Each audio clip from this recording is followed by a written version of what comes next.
विश्व के सबसे मशहूर 5 ठगों के बारे में हमने एक वीडियो में पहले भी बताया है, जिसमें उन ठगों ने भारत के ताजमहल से लेकर स्टैचू ऑफ लिबर्टी तक को बेच दिया था।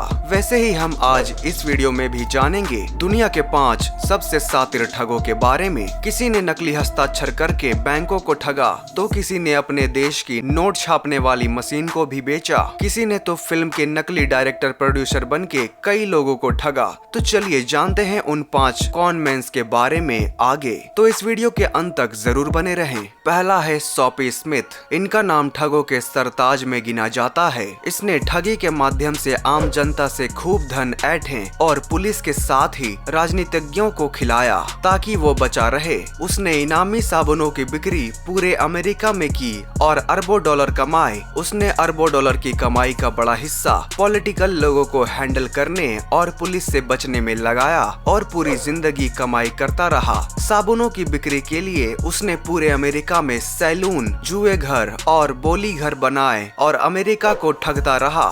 दूसरा है क्रिस्टोफर। यह जीवित ठगों के जमात का अगुआ है। बेहद अय्याश किस्म के क्रिस्टोफर ने खुद को फ्रांस के प्रतिष्ठित परिवार रॉकफेलर का हिस्सा बताकर जमकर ठगी की। उसकी ठगी की शिकार बड़ी बड़ी हस्तियां हुई। उसने सबसे पहले पेरिस में एक ऐसी प्रॉपर्टी को फर्जी कागजों के सहारे बेच दिया जो उसकी थी ही नहीं। इस डील से उसे 14 लाख डॉलर मिले। इस धन से वो अमेरिका गया।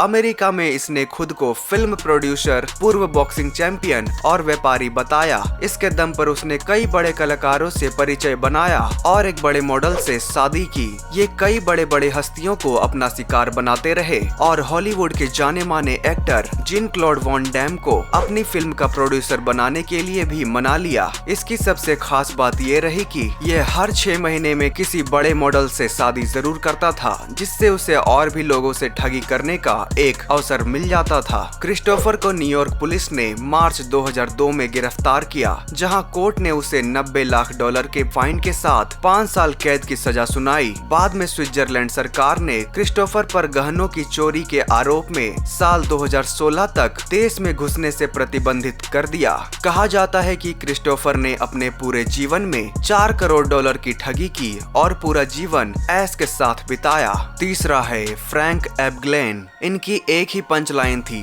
पकड़ सको तो पकड़ लो, मतलब कि catch me if you can. इस नाम से फ्रेड के जीवन पर हॉलीवुड में बेहद सफल फिल्म भी बनी है। फ्रैंक एबग्लेन ने चेक में हेराफेरी करके बैंकों को करोड़ों का चूना लगाया। वो किसी भी स्लिप पर हूबहू सिग्नेचर कर सकता था जो बैंक अधिकारी या चेक देने वाला करता था। इसने दुनिया के 26 देशों में चेक में हेराफेरी कर काफी पैसे जुटाया। यह एक बैंक में अधिकारी था, इसलिए लोगों को ठगने के बाद इसे कोई पकड़ नहीं पाता था। ये जब भी अमेरिका से भागा तो फ्रांस जाने वाले जहाज में इसे एक एयर होस्टेस ने पहचान लिया। तब इसे कई देशों में जेल की हवा खानी पड़ी। चौथा है विक्टर लिस्टिंग। यह दुनिया के सबसे बड़े ठगों में से एक माना जाता है। इसने फ्रांस के मशहूर एफिल टावर को ही बेच दिया था।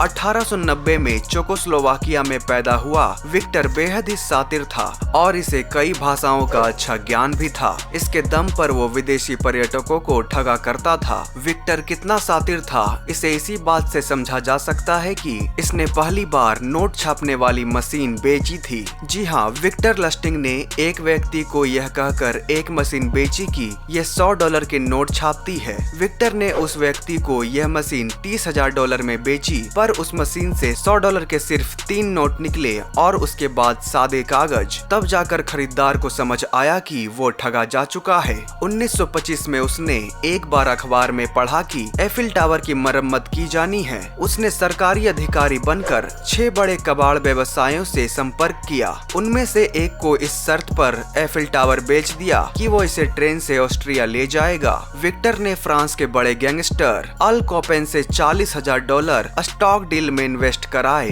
उसने 2 महीने बाद सारा पैसा गैंगस्टर को लौटा दिया और कहा कि डील फेल हो गई। गैंगस्टर विक्टर से इतना प्रभावित हुआ कि उसने विक्टर को 5,000 डॉलर दे दिए। विक्टर ने पैसे का ब्याज भी दबा दिया। अपने जीवन के आखिरी समय में विक्टर अमेरिका में पकड़ा गया और जेल में ही उसकी मौत हो गई। पांचवा है रॉबर्ट हैंडी। यह एक सेल्समैन था और खुद को MI5 का खुफिया एजेंट बताते हुए डरा कर लूटा करता था। रॉबर्ट हैंडी ने कई महिलाओं को MI5 की नौकरी दिलाने के लिए उससे कई बार ठगी की और उसका कई दिनों तक शोषण करता रहा। इसने कई लोगों से महीनों तो कई लोगों से सालों तक ठगी की। यह लोगों को लॉयल्टी टेस्ट के नाम पर डराया भी करता था कि वो लोगों को भेजकर पूछताछ करवाएगा और जानेगा कि क्या वह शिकार M5 में भर्ती होने लायक है भी या नहीं। इसी डर से किसी ने उसके खिलाफ कोई बयान नहीं दिया, क्योंकि लोग भ्रम में थे कि यह लॉयल्टी टेस्ट का हिस्सा है। इसे स्कॉटलैंड यार्ड और FBI ने साझा ऑपरेशन चलाकर गिरफ्तार किया, जिसके बाद इसे 2005 में उम्र कैद की सजा दे दी गई। बाद में उसकी सजा घटकर 9 साल कर दी गई। अब वह जेल से बाहर है, लेकिन अब वह क्या कर रहा है किसी को नहीं पता। तो यह थे दुनिया के 5 ऐसे शातिर ठग या अपराधी जिन्होंने पूरी दुनिया में ऐसा ठगा कि अपनी छाप छोड़ दी। तो आशा है आपको यह जानकारी पसंद आई होगी। अगर आपको यह वीडियो पसंद आया है तो इसे लाइक करें और हमारे चैनल को सब्सक्राइब भी जरूर कर लें, जिससे हमारी आने वाली वीडियोस आप तक पहुंच सके। अगर आपका कोई सुझाव है तो नीचे कमेंट कर जरूर बताएं। तो मिलते हैं अगले वीडियो में। इस वीडियो को पूरा देखने के लिए आपका बहुत बहुत धन्यवाद।